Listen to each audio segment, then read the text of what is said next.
반갑습니다, 여러분. RS입니다. 어제는 나스닥이 또 조정을 받았습니다. 어제는 소비자 신뢰지수가 4개월 만에 최저치로 나왔고, 목요일 새벽에 있을 파월 연설에 대비해 위험자산 회피 신호가 강력하게 나왔습니다. 국채금리는 높게 치솟았습니다. 곧 있을 연준 파월의 연설이 향방을 결정할 것 같습니다. 어제는 TQ도 2% 넘게 하락했고, 테슬라도 처음엔 186불까지 상승했다가 이후 시장에서 자금이 빠져나가며 하락한 모습입니다. 곧 있을 파월 연설과 PCE 발표 때문에 위험 자산에서 발을 뺀 모습입니다. 저는 월요일 TQ를 22불쯤에 매도를 했습니다. 리밸런싱일 뿐이지만 이렇게 원칙을 지키고 리밸런싱을 해주는 것이 중요합니다. 모든 지표가 하락을 가리키고 또 실제로 하락을 하는 것을 보았을 때 저도 리밸런싱을 진행한 것입니다. 이런 기회는 1년에 몇 번 안 옵니다. 더 사기 위해 판 것입니다. 그러나 장기적으로 보면 이런 것들은 아무 의미가 없습니다.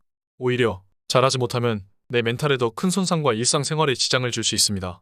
큰 수익률은 더 오래, 더 길게 참는 사람이 가져갑니다. 어제 빅스는 하락했습니다.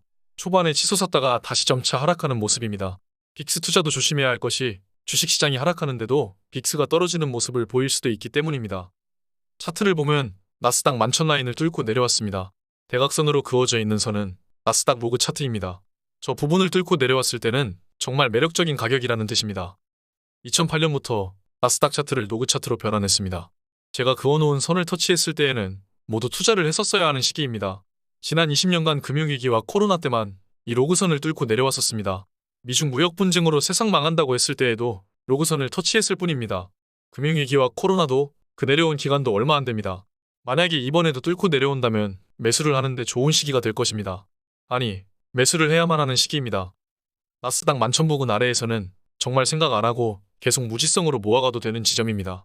저는 이번 리밸런싱을 할 때 계속 고민을 했습니다. 사실 정말 위험한 부근에서 리밸런싱을 한 것입니다.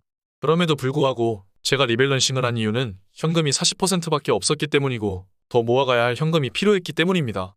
사실 이대로 파월 발언 때 내리꽂고 PCE 발표 때 폭등하면서 올라갈 수도 있습니다. 그러나 저는 그것을 아쉬워하지는 않을 것입니다. 만약 파월의 발언으로 나스닥이 심하게 떨어진다면 저는 매수에 들어갈 것입니다. 파월의 발언 전에 나스닥이 2% 이상 빠지고 있다면 그 또한 매수를 들어갈 것입니다. 파월이 발언을 하고 2% 이상 빠져도 그때 매수를 할 것입니다. 파월이 발언을 하고 계속 빠져도 한동안은 매수를 할 것입니다.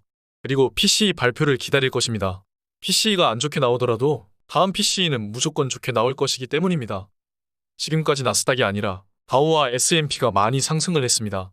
나스닥은 그렇게 큰 상승을 하지 못했지만 달러는 하락하고 있고 비트코인은 폭등을 하고 있습니다. 채권 금리는 오르고 있고 기회는 또 다시 오고 있습니다. TQ를 투자하는 사람은 누가 수량이 많느냐, 멘탈을 오래 끌고 몇 년을 투자할 수 있느냐 싸움입니다. 우리는 반드시 이 전쟁에서 이깁니다. 질 수 없는 싸움을 하는 것입니다. 실시간으로 톡방에서 말씀드리면서 이번 대응도 잘해보겠습니다. 오늘 여기까지 하겠습니다. 감사합니다. 지금까지 목숨 걸고 레버리지와 테슬라 투자하는 RS 미국 주식이었습니다. 감사합니다.